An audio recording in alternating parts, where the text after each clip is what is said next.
Бул майрам Баткен шаардык Борбордук стадиондо чоң салтанат менен өтүүдө. Алдыдагы майрамдык кызыктарга биз менен бирге көп болуңуз.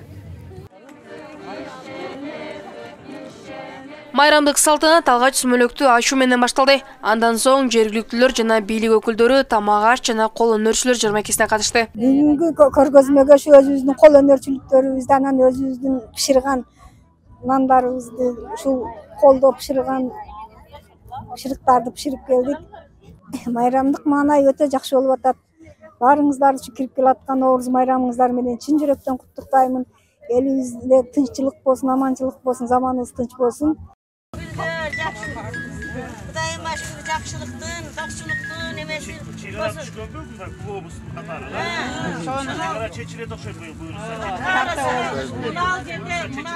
Андан соң иш-чаранын расмий бөлүгү башталып, анда Баткен облусунун башчысы Абдикарим Малимбаев, коргоо министри Бактыбек Бекболотов жана Жогорку Кеңештин депутаты Айгүл Айдарова сөз сүйлөп, Баткен элин Нооруз майрамы менен куттукташты.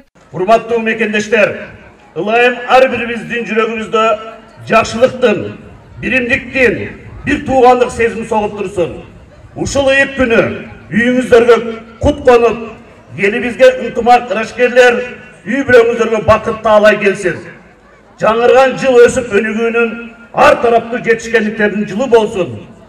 Асыл максаттарыбыз ишке ашсын, Нооруз майрамыңыздар кут болсун. Жаз жыттанган Баткенинде өрүп гүлдөп, бак тарап бүрдөп көздүн жоосун алган кооздук башталат жакында. Айгүл гүлү назиктигин, сулуулугун көрсөтүп, бүткүл дүйнө элинин көңүлүн өзүнө бурдурат. Жаз менен кошо жаңы тилектер, үмүттөр, үчүр байлап ниеттерибиз тазаланат. Жараткандын улуу күндөрү, орозо менен кошо кирип келген Нооруз жалпыбызга кут болсун. Урматтуу мекендештер, бүгүнкү Нооруз майрамыңыздар менен Коргоо министрлигинин жетекчилигинин атынан, бүт өздүк курамынын атынан сиздерди чын дилимен майрамыңыз менен куттуктап кетким келет. Аманчылык болсун, элибизде, жерибизде тынччылык болсун.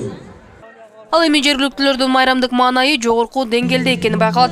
Баткен шаарында бүгүн өзгөчө күн, бүт элдердин маанайы жарык, аба ырайы бир аз бүркөө болгону менен бүт баарынын маанайы жарык, чайыр.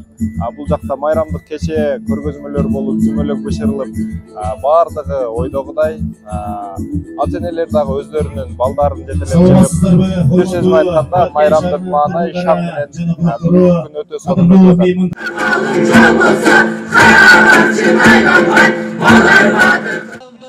Майрамдык иш-чарада сахналаштырылган көрүнүштөр коюлуп, концерттик программа жана улуттук спорттук оюндар менен уланууда.